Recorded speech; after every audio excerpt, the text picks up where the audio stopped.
माता सीता का हरण होने के बाद भगवान राम को लंका तक पहुंचने के लिए उनकी वानर सेना जंगल को लंका से जोड़ने के लिए समुद्र के ऊपर पुल बनाने के काम में लग जाती है। पुल बनाने के लिए पत्थर पर भगवान श्री राम का नाम लिखकर पूरी सेना समुद्र में पत्थर डालती है। भगवान राम का नाम लिखे जाने की वजह से पत्थर समुद्र में डूबने के बजाय तैरने लगते हैं। यह सब देखकर सभी वानर काफी खुश होते हैं और तेजी से पुल बनाने के लिए पत्थर समुद्र में डालने लगते हैं। भगवान राम पुल बनाने के लिए अपनी सेना के उत्साह, समर्पण और उत्साह को देखकर काफी खुश होते हैं। उस वक्त वहाँ एक गिलहरी भी थी जो मुंह से कंकड़ उठाकर समुद्र में डाल रही थी।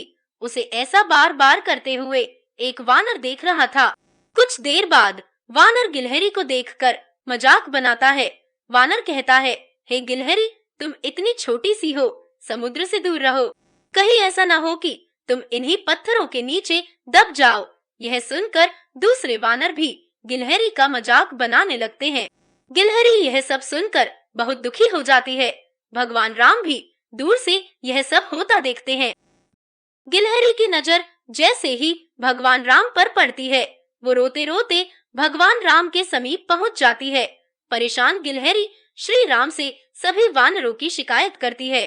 तब भगवान राम खड़े होते हैं और वानर सेना को दिखाते हैं कि गिलहरी ने जिन कंकड़ों व छोटे पत्थरों को फेंका था, वो कैसे बड़े पत्थरों को एक दूसरे से जोड़ने का काम कर रहे हैं। भगवान राम कहते हैं, अगर गिलहरी इन कंकड़ों को नहीं डालती तो तुम्हारे द्वारा फेंके गए सारे पत्थर इधर उधर बिखरे रहते। ये गिलहरी के द्वारा फेंके गए पत्थर ही हैं जो इन्हें आपस में जोड़े हुए हैं। पुल बनाने के लिए गिलहरी का योगदान भी वानर सेना के सदस्यों जैसा ही अमूल्य है।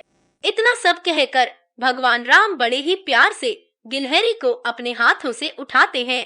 फिर गिलहरी के कार्य की सराहना करते हुए श्री राम उसकी पीठ पर बड़े ही प्यार से हाथ फेरने लगते हैं।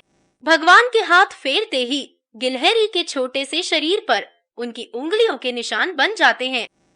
तब से ही माना जाता है कि गिलहरियों के शरीर पर मौजूद सफेद धारियां कुछ और नहीं बल्कि भगवान राम की उंगलियों के निशान के रूप में मौजूद उनका आशीर्वाद है।